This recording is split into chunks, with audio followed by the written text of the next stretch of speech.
اعوذ باللہ السمیع العلیم من الشیطان الرجیم، بسم اللہ الرحمن الرحیم۔ میری طرف سے آپ تمام دیکھنے والوں کو السلام علیکم ورحمۃ اللہ وبرکاتہ۔ آپ دیکھ رہے ہیں میرا یوٹیوب چینل جو کہ تجوید و قرات کورس کے حوالے سے اسپیشلی بنایا گیا تھا، اور الحمدللہ ہمارا یہ مشن جاری و ساری ہے۔ اور کیونکہ میں نے ارادہ کیا تھا حفظ کلاس کے بچوں کو تجوید و قرات ساتھ میں سکھانے کا، تو میں نے یہ سوچا کہ اس کا فائدہ جو ہے وہ دوسروں تک بھی پہنچنا چاہیے، اور اس کا ایک سب سے بڑا ذریعہ اور پلیٹ فارم جو ہے وہ ایک یوٹیوب ہے۔ یوٹیوب کے ذریعے آپ جو ہیں وہ زیادہ سے زیادہ لوگوں تک پیغامات جو ہیں وہ اچھے پہنچا سکتے ہیں۔ تو ہم بھی اس مشن میں جاری و ساری ہیں۔ آپ کا صرف کام یہ ہے دعائیں کرنا ہمارے لیے زیادہ سے زیادہ، اور میرے چینل کو زیادہ سے زیادہ سبسکرائب کرنا، اور بیل آئیکن کو پریس کر دیا کریں تاکہ نوٹیفیکیشن جو ہر نئی ویڈیو بنائی جاتی ہے وہ آپ تک آٹومیٹکلی آ جائے۔ تو ناظرین کرام، آج ہمارا لیسن نمبر 30 ہے جو کہ ہم ریڈ کریں گے، اور ویسے بھی ہم پڑھ رہے تھے حروف کو ادا کرنے کے طریقوں کا بیان۔ حروف کو ادا کرنے کے طریقوں کے بیان کو ہم پڑھ رہے تھے، تو جو مزید آگے رہ گیا تھا تفصیل اس کی، تو ہم وہ انشاءاللہ آج جو ہیں وہ ریڈ کریں گے، سیکھیں گے اور پڑھیں گے۔ ناظرین کرام، میں ہر ویڈیو میں یہ کہتا ہوتا ہوں کہ طالب علموں کو، علماء کرام کو بھی اور قراء کرام کو بھی جن کی مسٹیکس ہوتی ہیں، غلطیاں ہوتی ہیں لحن خفی اور لحن جلی کی، ان کو چاہیے کہ ٹائم نکال کے کسی ماہر قاری کامل کے پاس بیٹھ کر، استاذ کے پاس بیٹھ کر، شیخ کامل کے پاس بیٹھ کر وہ کیا کریں، اپنی تجوید اور اپنی قرات جو ہیں وہ کیا کریں، ٹھیک کریں۔ وگرنہ بہت سارے عام لوگ جو ہیں وہ بھی بڑے ظاہر پڑھنے والوں کی جب قرات قرآن سنتے ہیں تو وہ کہتے ہیں بڑوں کا یہ حال ہے تو پھر سننے والوں اور عام لوگوں کا حال کیا ہوگا۔ تو مدرسوں میں یہ چیز جو شعبہ جات علیحدہ علیحدہ بنائے گئے ہیں تجوید و قرات کے، ان تجوید و قرات کے شعبہ جات کو حفظ کلاس کے اندر بھی جاری و ساری کرنا چاہیے، تاکہ بچے 2-2.5 سال کے اندر جو قرآن کریم حفظ کرنے والے ہیں ان کو صحیح معنوں میں قرآن کریم کی قرات اور لہجات اور تجوید کے قواعد کا کیا ہو، علم ہو، تاکہ وہ صحیح معنوں میں قرآن کریم کی کیا کر سکیں، تلفظ کے ساتھ ادائیگی کر سکیں۔ تو آئیے آج ہم اپنا سبق شروع کرتے ہیں۔ اب ہمارا آج کا سبق جو ہے وہ حروف کے ادا کرنے کے طریقوں کا بیان تھا، اور ہمارے باقی جو اقسام رہ گئی تھیں، کیونکہ یہ صفات عارضہ کی ہی تفصیل جاری و ساری ہے۔ اظہار، اخفاء، ادغام، اقلاب، مد اور غنہ۔ آج ہم انشاءاللہ اس کو جو ہے وہ کیا کریں گے، ریڈ کریں گے، پڑھیں گے۔ تو ناظرین کرام، سب سے پہلے یاد رکھیے، جیسا کہ ادھر ہم نے جو ہے وہ پڑھا، تفخیم، ترقیق، تحقیق، تسہیل، اثبات، ابدال، حذف، یہ ساری تفصیل آپ کے سامنے میں نے رکھی، اور کسی قسم کی کوئی بھی جو ہے وہ آپ کو پرابلم ہو پڑھنے میں، سیکھنے میں، تو وہ آپ کومنٹ کے ذریعے مجھ سے پوچھ لیا کریں کہ یہاں سے یہ کیا ہے، اور پھر اس کی وضاحت میں جو ہے نا وہ آئندہ جو ویڈیو بناؤں گا اس کے اندر جو ہے نا میں بیان کر دیا کروں گا۔ تو آج ہم پڑھیں گے اظہار۔ اظہار کسے کہتے ہیں؟ کہتے ہیں اظہار کا معنی ہے ظاہر کرنا۔ اظہار کا معنی کیا ہے؟ ظاہر کرنا۔ مثلا انعمت، انعمت، ٹھیک ہے، انعمت۔ اب انعمت میں بہت سارے جو ہیں وہ انعمت میں نون کے اوپر بھی قلقلہ کر بیٹھتے ہیں، یعنی جھٹکا دیتے ہیں، انعمت پڑھ دیتے ہیں، اور انعمت میں واضح کر کے وہ اظہار نہیں کرتے ہیں، ٹھیک ہے نا۔ جیسے کہ آپ نے نون ساکن نون تنوین کے قواعد جو ہیں وہ پڑھے ہوں گے۔ نون ساکن اور تنوین کے قواعد قاعدوں کے اندر بھی پڑھائے جاتے ہیں۔ نون ساکن اور نون تنوین کے 4 قاعدے ہیں: اظہار، ادغام، اقلاب اور اخفاء۔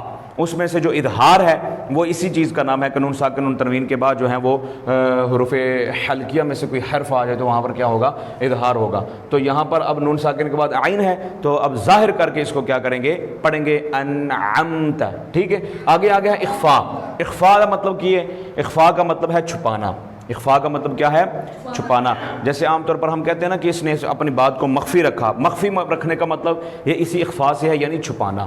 مثلا انت، انت، ٹھیک ہے۔ اب یہاں پر آپ کیا کر رہے ہیں، آواز کو اور حروف کا جو ادائیگی ہے اس کو کیا کر رہے ہیں، تھوڑا سا چھپا رہے ہیں۔ چھپا کر پڑھنے کو کیا کہیں گے، اخفاء کہیں گے، ٹھیک ہے۔ اب آگے آ گیا ہے اخفاء کی تو تعریف آپ نے پڑھی ہوگی، ٹھیک ہے نا۔ نون ساکن اور نون تنوین کے بعد نہ حروف حلقی میں سے کوئی ہو، نہ با ہو، نہ میم ہو، تو ان سب کے علاوہ 15 حروف میں سے کوئی حرف آ جائے تو وہاں پر کیا ہوگا، اخفاء ہوگا۔ اور وہ 15 حروف میں سے تا بھی ہے۔ اب نون ساکن کے بعد تا آ گئی ہے تو وہاں پر کیا ہوگا، اخفاء ہوگا۔ ادغام کسے کہتے ہیں؟ ملانے کو۔ ادغام کسے کہتے ہیں؟ ملانے کو، ٹھیک ہے، ملانا. مثلا من ينظر، من ينظر، اب نون ساکن اور نون تنوین کے بعد حروف یرملون میں سے کوئی حرف آ جائے تو وہاں پر نون ساکن کو کیا کریں گے؟ اگلے یرملون حروف میں ملائیں گے، مدغم کریں گے. کیا کریں گے؟ مدغم، ادغام کریں گے. تو ادغام کر کے پڑھنے کو کیا کہیں گے؟ من ينظر. ادغام کا قاعدہ لگے گا، ادغام کا قاعدہ لگے گا. قاعدہ لگانے کا اب طریقہ کار آپ نے سمجھنا ہے کہ سب سے پہلے آپ نے فوکس نون ساکن کے اوپر کرنا ہے. یہ دیکھیے اظہار میں بھی نون ساکن ہے، اخفاء میں بھی نون ساکن ہے، اور ادغام میں بھی نون ساکن ہے. اب نون ساکن میں آپ نے کیا کرنا ہے؟ اب آگے اقلاب میں بھی نون ساکن ہے، بدلنا. کیا اقلاب کا معنی کیا ہے؟ بدلنا. یہ سمجھ لیے نون ساکن اور نون تنوین کے قواعد جو آگے آ کے یہ اس لیے یہاں پر مختصر اختصار کے ساتھ بیان کیا جا رہا ہے تاکہ آگے جب نون ساکن اور تنوین کے قواعد کا ذکر آئے تو آپ کو پہلے ہی معلوم ہو کہ نون ساکن اور تنوین کے کون کون سے قاعدے ہیں اور ان پر کون کون سا قاعدہ فٹ آتا ہے. اظہار، اخفاء، ادغام اور اقلاب. اظہار ظاہر کرنا، نون ساکن کے بعد عین آ گیا ہے تو آپ نے سمجھ لینا ہے یہاں پر کون سا قاعدہ ہو رہا ہے. نون ساکن کے بعد تا آ گیا تو آپ نے سمجھنا ہے. نون ساکن کے بعد یا آ گیا ہے تو پھر آپ نے سمجھنا ہے یہاں پر کون سا قاعدہ لگ رہا ہے. اب نون ساکن کے بعد با آ گئی ہے تو اقلاب بدلنا ہے. نون ساکن کے بعد با آ جائے تو با کو کیا کریں گے؟ میم کے ساتھ بدل دیں گے. تو تھوڑی سی میم کی آواز پیدا کر کے اس کو بدلنے کے بعد پڑھیں گے تو کیا ہوگا؟ میم. اب جب میم کریں گے نون ساکن کے بعد با آ گیا ہے تو اقلاب ہوگا. نون ساکن کے بعد با آ جائے تو پھر کیا کریں گے؟ اقلاب ہوگا. میم سے بدلیں گے اور میم سے بدلنے کے بعد میم کی کیا کریں گے؟ آواز پیدا کریں گے. میم. اب جب میم کریں گے کیونکہ میم ساکن کے بعد تو نون ہے، میم تو ہے ہی نہیں. میم، یہ میم ہے نا، یہ دیکھیے ناظرین اکرام، یہ میم ہے اور اس کے آگے کیا ہے؟ تو طلباء اکرام بتائیے. نون ہے. تو اب میم کے بعد نون آ گیا تو نون کے بعد کیا ہے؟ با. تو قاعدہ کیا ہے کہ جب نون ساکن کے بعد با آ جائے تو پھر نون کو کس سے بدل دیتے ہیں؟ میم سے. تو نون کو میم سے بدل دیں گے تو پھر کیا پڑھیں گے؟ میم بعد، کہ من بعد پڑھیں گے. بعد، من بعدی نہیں پڑھیں گے. قاعدہ ہے کہ جب نون ساکن کے بعد آ جائے تو نون کو کیا کریں گے؟ میم سے بدل دیں گے. تو کیا پڑھیں گے؟ میم بعد. تو بہت سارے لوگ جو ہیں جب ان سے یا حفاظ ہیں، حفاظ سے بھی اگر آپ پوچھ لینا کہ یہاں پر کون سا قاعدہ لگ رہا ہے، یہاں پر کون سا قاعدہ لگ رہا ہے، یہاں پر کون سا قاعدہ لگ رہا ہے، تو ان کو پتہ نہیں ہوگا. ظاہر ہے انہوں نے پڑھا ہی نہیں ہے یا اور نہ ہی ان کو پڑھایا گیا ہے. جب ان کو پڑھایا ہی نہیں گیا اور نہ ہی وہ انہوں نے پڑھا ہے تو پھر ان کو کیا پتہ ہوگا کہ یہاں پر کون سا قاعدہ لگ رہا ہے. سمجھ آ گئی بات کہ نہیں؟ تو لہٰذا قواعد تجوید اگر معلوم ہوں گے تو آپ قرآن صحیح پڑھ سکیں. اگر آپ کو پتہ ہوگا کہ نون ساکن کے بعد عین آ جائے تو وہاں پر کیا کرنا ہے، نون ساکن کے بعد تا آ جائے تو پھر کیا کرنا ہے، نون ساکن کے بعد حروف یرملون میں سے کوئی حرف آ جائے تو کیا کرنا ہے، نون ساکن کے بعد با آ جائے تو پھر کیا کرنا ہے. اگر معلوم ہوگا تو پھر وہ کیا کریں گے؟ ان قواعد کے ساتھ پڑھیں گے. آگے ہے مد. مد کا لغوی معنی ہوتا ہے لمبا کرنا، کھینچنا. مد کا معنی کیا ہے؟ کھینچنا، دراز کرنا. دراز کرنا، کھینچنا، لمبا کرنا. مثلا جاء.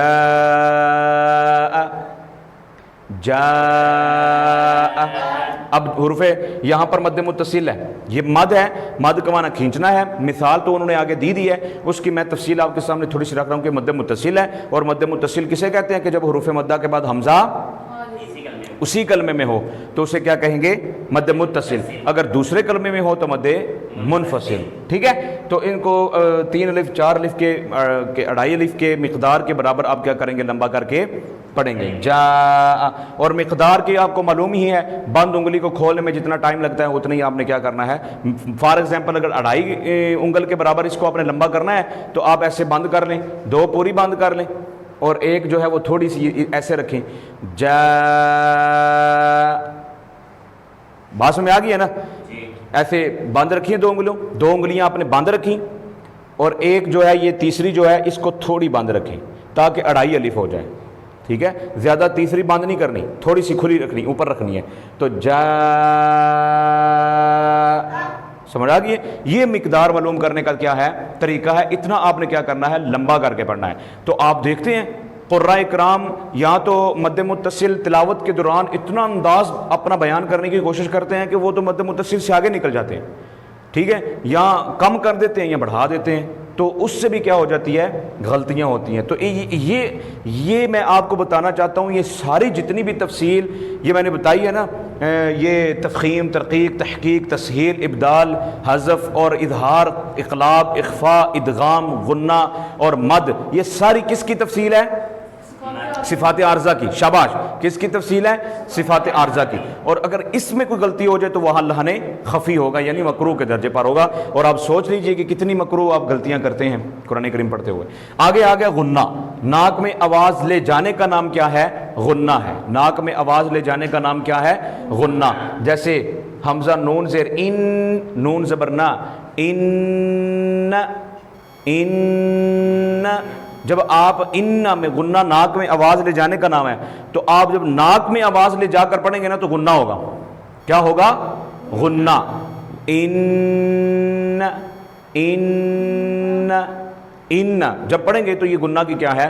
مثال ہے. تو ناظرین کرام، آج میں نے آپ کے سامنے صفات عارضہ کی جو باقی تفصیل تھی، جو اظہار، اخفاء، ادغام، اقلاب، غنہ اور مد کے حوالے سے، وہ میں نے آپ کے سامنے رکھی ہے. انشاءاللہ العزیز آئندہ لیسن کے اندر جو ہے وہ میں نون ساکن کے جو تنوین کے قواعد ہیں ان کو لکھ کر آپ کو سمجھاؤں گا اور ساتھ مثالیں بھی دوں گا. آپ کو سمجھ میں آئے گا کہ جو ہے وہ کیسے نون ساکن اور نون تنوین کے قواعد جو ہیں وہ قرآن کریم کی تلاوت کے دوران یا قرآن کریم کو پڑھتے وقت کیسے ان کو کیا کرنا ہے؟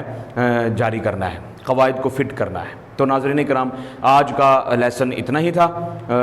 مجھ احقر کو اپنی دعاؤں میں یاد رکھیے، محمد اویس قادری اسلمی کو، اور زیادہ سے زیادہ میں اس پیغامات کو، تجوید و قرات کی تعلیمات کو لوگوں تک پہنچائیں تاکہ لوگوں کے اندر قرآن پڑھنے کا شعور کیا ہو؟ بیدار ہو، پیدا ہو، تاکہ لوگوں کے اندر پڑھنے کا ایک ذوق پیدا ہو. ہر بندہ جو ہے وہ قرآن کا قاری ہو. جب قرآن پڑھیں گے تو پھر قرآن قیامت کے دن ہماری شفاعت کرے گا. وگرنہ قرآن دنیا میں ہم پڑھتے ہی نہیں، جس سے ہم ذلت و خواری کا کیا ہو رہے ہیں؟ سامنا کر رہے ہیں. اس کی سب سے بڑی وجہ یہ ہے کہ ہم قرآن نہیں پڑھتے ہیں. تو ناظرین کرام، مجھے اجازت دیجیے، اگلے لیسن میں ملاقات ہوگی انشاءاللہ العزیز. اللہ حافظ. السلام علیکم ورحمۃ اللہ وبرکاتہ.